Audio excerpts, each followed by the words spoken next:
제목 거룩하신 이름을 경외하라. 사랑하는 성도 여러분, 하나님의 말씀 앞에 서서 묵상할 수 있음이 얼마나 귀하고 복된 일인지요. 하나님께서 우리를 부르신 목적은 단지 복을 주시기 위함이 아니라 그분의 거룩하신 이름을 경외하며 살도록 하시기 위함입니다. 오늘 말씀은 우리가 그 이름을 어떻게 대해야 하는지를 분명히 가르쳐 줍니다. 오늘 우리에게 주시는 하나님의 말씀은 신명기 28장 58절입니다.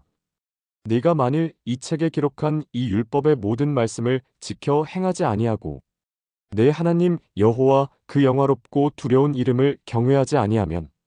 이 말씀은 모세가 가나안 땅 입성을 앞둔 이스라엘 백성에게 준 긴 설교의 한 부분입니다. 신명기 28장은 순종과 불순종의 결과를 극명하게 대비시키는 장입니다. 그러나 여기서 주목해야 할 것은 단순히 율법 조항을 지키느냐, 어기느냐의 문제가 아니라 하나님의 이름을 어떻게 대하느냐입니다. 그 영화롭고 두려운 이름이라는 표현은 히브리 전통에서 하나님의 절대적인 거룩과 권위를 뜻합니다. 히브리어 성경에서 이름샘, 은 단순한 호칭이 아니라 그 존재의 본질과 성품, 권세를 나타냅니다. 그러므로 하나님의 이름을 경외한다는 것은 곧 그분 자신을 경외한다는 뜻입니다. 미시나 사네드린에서는 하나님의 이름, 특히 네 글자 이름 테트라그라마톤, 마이너스에 대한 엄격한 규례를 기록합니다. 이 이름은 아무나 발음할 수 없었고 제사장이라도 오직 성소에서 율법에 정해진 때에만 발음할 수 있었습니다. 심지어 이름을 적는 것도 아무 데서나 할 수 없었으며 잘못 적힌 경우에는 함부로 폐기하지 않고 게나지아라는 특별한 장소에 보관했습니다.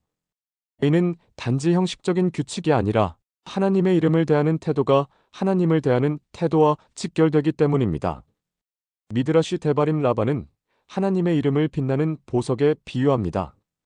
이 보석은 깨끗한 손과 순전한 마음을 가진 자만이 만질 수 있으며 부주의하게 다루면 그 빛을 잃는다고 말합니다.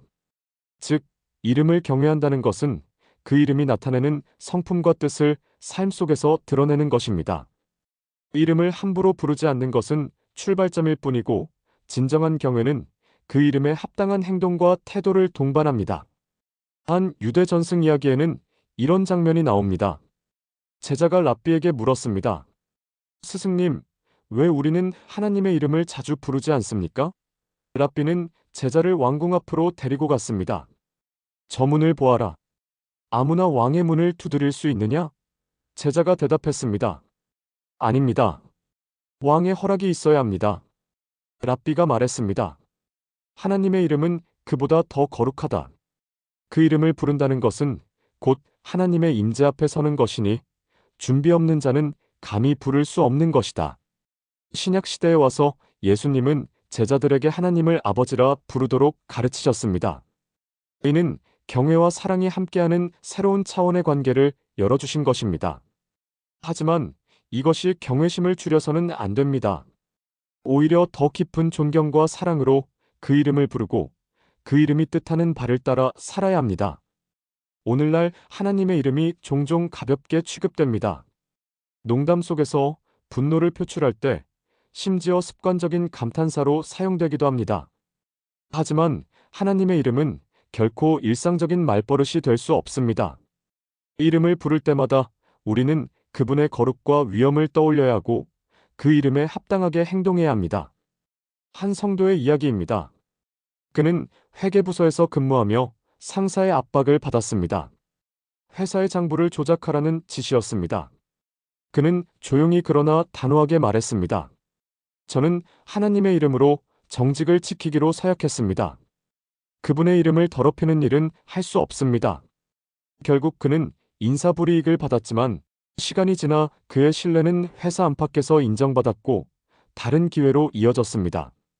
하나님의 이름을 경외하는 태도는 때로 손해처럼 보일 수 있지만 하나님은 반드시 그 길을 귀하게 하십니다. 가정에서도 하나님의 이름을 높이는 법을 가르칠 수 있습니다.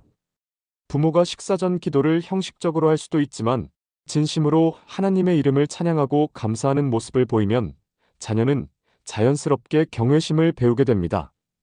교회 안에서도 하나님의 이름은 가장 존귀하게 다루어져야 하며 찬양과 기도, 설교 속에서 그 이름이 높임을 받는 것이 중심이 되어야 합니다. 이 말씀 앞에서 우리는 자신에게 물어야 합니다. 나는 하나님의 이름을 어떻게 부르고 있는가? 기도와 찬양 속에서, 일상의 대화 속에서 그 이름을 부를 때 내 마음은 그분을 경외하고 있는가? 그리고 그 이름을 더럽히지 않기 위해 내 삶에서 어떤 결단을 하고 있는가? 하나님의 이름을 경외하는 것은 단지 발음을 조심하는 것을 넘어 그 이름에 걸맞은 정직과 사랑, 자비, 용서의 삶을 사는 것입니다. 우리의 말과 행동, 선택과 관계가 하나님의 이름을 드러내는 통로가 될 때 세상은 그분의 거룩을 보게 됩니다. 사랑하는 여러분, 오늘 하루도 여러분의 입술과 마음과 행실이 하나님의 거룩한 이름을 영화롭게 하기를 축복합니다. 그 이름을 높이며 사는 삶이야말로 우리가 받은 가장 높은 부르심입니다. 기도드립니다. 영화롭고 두려우신 하나님 아버지, 오늘 말씀을 통해 주님의 거룩하신 이름을 더욱 경외하게 하시니 감사드립니다. 우리의 말과 행동, 생각 속에서 그 이름을 더럽히지 않게 하시고 오히려 높이며 찬양하게 하옵소서. 세상의 유혹과 조롱 속에서도 하나님의 이름을 담대히 선포하고 그 이름에 합당한 삶을 살게 하옵소서. 오늘도 우리의 가정과 일터, 교회에 주님의 평강과 거룩을 부어주시고 우리의 하루가 주님의 이름을 영화롭게 하는 하루가 되게 하소서. 예수님의 이름으로 기도드립니다. 아멘. 오늘 묵상이 은혜가 되셨다면 구독과 좋아요로 함께 해주시고 하나님의 거룩하신 이름을 높이는 삶이 널리 퍼지도록 말씀을 나누어 주시기 바랍니다.